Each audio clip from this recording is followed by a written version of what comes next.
Gold buyers, మీ కష్టాల్లో నమ్మకమైన మీ ఆత్మీయ నేస్తం.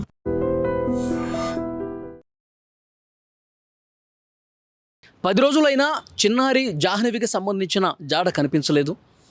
ఎన్డీఆర్ఎఫ్ బృందాలు, ఎస్డీఆర్ఎఫ్ బృందాలు, పోలీసులు, అలాగే హనుమాన్ టీం ఏదైతే వన్యప్రాణుల సంరక్షణ కోసం ఏర్పాటు చేసినటువంటి టీం ఏదైతే ఉందో ఆ టీం అందరూ కూడా వందల మంది వెతుకుతూ ఉన్నారు. తోట మొత్తం వెతుకుతూ ఉన్నారు, కొండ ప్రాంతం వెతుకుతూ ఉన్నారు. 10 రోజులైంది, కానీ కనీసం సమాచారం ఇప్పటి వరకు ఆ పాపకు సంబంధించి లేదు. ఇంకొక ముఖ్యమైనటువంటి విషయం ఏంటంటే, పోలీసులు ఇప్పుడు తమ ఆశలన్నీ కూడా కుక్క మీద పెట్టుకుంటే కుక్క చనిపోయింది. కనీసం ఆ చనిపోయినటువంటి కుక్కకు సంబంధించిన పోస్ట్ మార్టం రిపోర్ట్ అయినా ఏమైనా క్లూ ఇస్తుందా అన్న దాంట్లో భాగంగా పోలీసులు ఉన్నారు. ఎందుకంటే చనిపోయినటువంటి కుక్కకు సంబంధించి ఆ కుక్కకి గాయాలయ్యాయి. తల మీద ఒక గాయమైంది, అలాగే కాళ్ళ మీద గాయాలయ్యాయి. సో ఆ కుక్క సరిగా ఆహారం తీసుకోక, వాటర్ తీసుకోక, ఆ మట్టి తినుకుంటూ 1-2 రోజులు అట్లాగే ఉండి చనిపోయింది. పోలీసులు ఉన్న ఒక్క క్లూ కూడా, కుక్క ఏమైనా జీపీఎస్ ట్రాకర్ పెట్టారు కదా, కుక్క ఏమైనా ఇస్తుంది అనుకుంటే కుక్క కూడా ఇవ్వలేదు. సో ఇప్పుడు ఈ పోస్ట్ మార్టం, చనిపోయిన కుక్క అయినా బతుకున్నప్పుడు ఎలాగో మనకు ఆధారం లభించలేదు, చనిపోయిన తర్వాత వచ్చేటువంటి పోస్ట్ మార్టం రిపోర్ట్లోనైనా మనకేమైనా క్లూ ఇస్తుందా అని పోలీసులు వేచి చూస్తూ ఉన్నారు. 1-2 రోజుల్లో పోస్ట్ మార్టంకి సంబంధించిన రిపోర్టు కూడా వస్తుంది. చనిపోయిన తర్వాత ఆ కుక్కని వెటర్నరీ డాక్టర్స్ సమక్షంలో శాంపిల్స్ సేకరించారు. ఆ శాంపిల్స్ నమూనాలన్నింటినీ మొత్తం ఆ కుక్క శరీర భాగంలో నుంచి దాదాపు ఒక 5-6 చోట్ల శాంపిల్స్ అన్నీ కూడా సేకరించి ఆ శాంపిల్స్ని విశాఖపట్నంలోని ఫోరెన్సిక్ ల్యాబ్కు పంపించారు. సో ఆ రిపోర్ట్ వచ్చిన తర్వాత మనకి ఖచ్చితంగా ఏదో ఒక సమాచారం ఇస్తుంది. కుక్క చనిపోయిన తర్వాత అయినా పాప జాడకు సంబంధించిన ఇన్ఫర్మేషన్ అందిస్తుందని చెప్పి పోలీసులు ఒక నమ్మకాన్ని పెట్టుకున్నారు. ఎందుకంటే కుక్కకి తల మీద గాయమైందండి, తల మీద గాయమైంది, కాళ్ళ మీద గాయాలైనాయి. సో అందుకనే ఆ రోజు తోటలోకి వదిలేటప్పుడు కూడా వెటర్నరీ డాక్టర్స్ ఆధ్వర్యంలో దానికి చికిత్స చేశారు. పెయిన్ కిల్లర్స్, నొప్పిని భరించేటువంటి పెయిన్ కిల్లర్స్ ఇంజెక్షన్ ఇచ్చారు. అలాగే ఎనర్జీ కోసం కొన్ని ఇంజెక్షన్స్ ఇచ్చారు. ఇంజెక్షన్స్ ఇచ్చి దాన్ని తోటలోకి వదిలిపెట్టారు. కానీ తోట లోపలికి పోలేదు, జాహ్నవి ఎక్కడుందో అక్కడికి పోలేదు.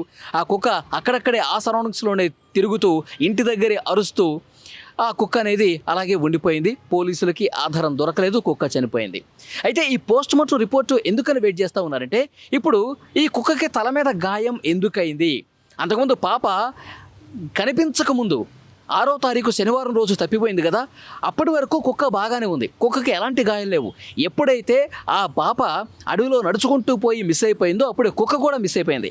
అంటే ఆ కుక్క మంగళవారం రోజు వచ్చింది, శనివారం మిస్ అయిపోయింది కుక్క, ఆదివారం, సోమవారం, మంగళవారం, అంటే 3 రోజులకి తిరిగి వచ్చింది, గాయాలతో వచ్చింది. అంటే పోలీసులు వ్యక్తం చేస్తున్న అనుమానం ఏంటంటే, ఒకవేళ ఆ పాప మీద జంతువులు ఏమైనా దాడి చేసేటప్పుడు ఆ పాపను కాపాడటం కోసం కుక్క పెరుగులాడి ఉంటుంది, ఆ జంతువు మీద పోరాటం చేసి ఉంటుంది, అందుకే దాని తల మీద, కాళ్ళ మీద గాయాలు అయి ఉంటాయి అని సమాచారం కొంత వాళ్ళకి అనుమానం ఉంది. ఒకవేళ జంతువు దాడి చేసిందా, లేకపోతే కనుక విషసర్పాలు ఏమైనా ఉన్నాయా, విషసర్పాల దాడిలో కుక్క ఏమన్నటువంటి గాయపడిందా, ఇవన్నీ కూడా పోస్ట్ మార్టం రిపోర్ట్లో బయటకు వచ్చే అవకాశం ఉంది. ఎందుకంటే ఇప్పుడు శాంపిల్స్ తీసుకున్నారు కదా, ఆ శాంపిల్స్ని బట్టి కుక్క లోపల, శరీరం లోపల ఏమైనా విషం లాంటిది ఏమైనా ఉంటే ఏసిది సర్పానికి సంబంధించి అని చెప్పి పోస్ట్ మార్టం రిపోర్ట్లో బయటపడే అవకాశం ఉంది. తల మీద, కాళ్ళ మీద గాయాలని కదా, నిజంగా ఈ పలానా జంతువు దాడి, ఇది పులి దాడి, లేదంటే కనుక ఇది ఒక అడవి పంది దాడి అని ఇలా కూడా పోస్ట్ మార్టం రిపోర్ట్లో బయటకు వచ్చే అవకాశం ఉంది. లేదు అంటే కనుక కిడ్నాపర్లు ఎవరైనా ఆ పాపని తీసుకెళ్ళేటప్పుడు ఈ కుక్కని తల మీద గట్టిగా కర్రతో కొట్టి ఏమైనా ఇబ్బంది పెట్టారా, కుక్క మీద ఆ విధంగా తీవ్రమైనటువంటి దాడి చేశారా, ఇది కూడా చాలా క్లియర్గా పోలీసులకు తెలిసే అవకాశం కనిపిస్తుంది. ఎందుకంటే ఎప్పుడైతే మంగళవారం రోజు తిరిగి వచ్చిందో, గాయాలతో తిరిగి వచ్చిందో, అప్పుడు ఆ కుక్కకు సంబంధించి సమాచారం మనకేం తెలిసింది, పోలీసులు ఏం చెప్తున్నారు, మతి స్థిమితం లేకుండా కుక్క ప్రవర్తిస్తోంది, పూర్తిగా ఒక డిప్రెషన్లోకి వెళ్ళిపోయినటువంటి ఫీల్లో ఉంది, తనకేమీ గుర్తులేనట్టుగా బిహేవ్ చేస్తోంది, ఆ పాపకు సంబంధించిన తల్లిదండ్రులను చూసినా అరుస్తోంది, పాపకు సంబంధించినటువంటి కుటుంబ సభ్యులు కావచ్చు, ఆ మనుషులను ఎవరిని చూసినా వాళ్ళ మీద కరవటానికి వస్తుంది.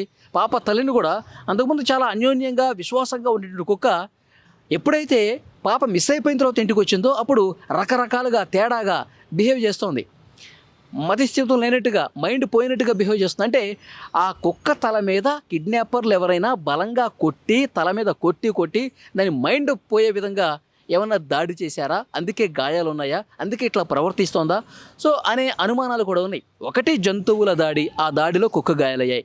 రెండు విషసర్పాలు, ఏమైనా విషసర్పం పెద్ద కొండ చిలువ లాంటిది ఏమన్నా కుక్క మీద దాడి చేసి అది దాని మీద ఏమన్నా విషం జరిగి దాని లోపలికి విషం వెళ్ళి ఈ విధంగా కుక్క ఏమైనా చనిపోయిందా. ఇక మూడోది కిడ్నాపర్లు తల మీద కుక్క తల మీద గట్టిగా కొట్టి దాన్ని మైండిపోయేటట్టు చేసి దాడి చేశారా. సో ఇవన్నీ అనుమానాలు అనమాట. ఇవి ఏవైనా సరే పోస్ట్ మార్టం రిపోర్ట్లో బయటపడే అవకాశం ఉంది. నిజంగా కుక్క తనంతట తానే గాయపడిందా, లేకపోతే ఎవరైనా దాడి చేశారా, మనుషులా లేకపోతే జంతువులా, సో అనేది కూడా పోస్ట్ మార్టం రిపోర్ట్లో చాలా క్లియర్గా వస్తుంది. అందుకే మొత్తం శరీరంలోని 6 భాగాల నుంచి శాంపిల్స్ అన్నీ కూడా విశాఖపట్నం ల్యాబ్కు పంపించారు. 1-2 రోజుల్లో ఆ ల్యాబ్ రిపోర్ట్ కూడా వస్తుంది. వచ్చిన తర్వాత నిజంగా అసలు ఏం జరిగిందన్నది కూడా పూర్తిగా క్లారిటీ వచ్చే అవకాశం అయితే కనిపిస్తుంది. కానీ చాలా బాధ కలిగించే విషయం ఏంటంటే 10 రోజులు అవుతుందండి. పాపం పాప నిజంగా ఎవరన్నా ఎత్తుకుపోయి అంటే నిజంగా బతికుంటే అంతకంటే సంతోషించే వాళ్ళు ఎవరు ఉండరు. తెలుగు రాష్ట్రాల ప్రజలందరూ కూడా ఆ పాప బతకాలి, ఆ పాప ఏమీ కాకూడదు, ఆ పాప మళ్ళీ ప్రాణాలతో తిరిగి రావాలి, తల్లిదండ్రుల చెంతకు చేరాలని చెప్పి చాలామంది కోరుకుంటున్నారు. వీడియోలు చూస్తున్న ప్రతి ఒక్కరు కూడా కామెంట్ బాక్సుల్లో పెడుతున్నటువంటి పరిస్థితి ఉంది. ఇంకొక ముఖ్యమైనటువంటి విషయం ఏంటంటే పోలీసులు చాలా సీరియస్గా తీసుకున్నారండి, ఒక సవాల్గా తీసుకున్నారు. 10 రోజులైనప్పటికీ ఒక్క చిన్న ఆధారం కూడా లభించలేదు అంటే పోలీసులకు నిజంగా వాళ్ళు పనిచేస్తున్నటువంటి దానికి సంబంధించి ఎన్నో సవాళ్ళు ఎదురవుతూ ఉన్నాయి.